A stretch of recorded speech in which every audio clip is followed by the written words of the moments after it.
Hey viewers, welcome back to our channel.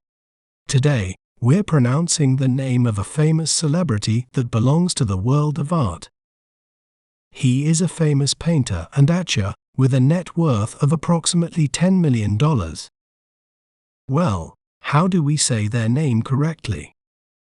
We may pronounce it as Rembrandt, Rembrandt, Rembrandt.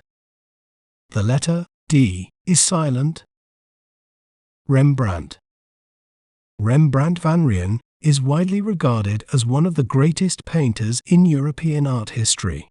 His mastery of light and shadow, as well as his ability to capture human emotion, set him apart from his contemporaries.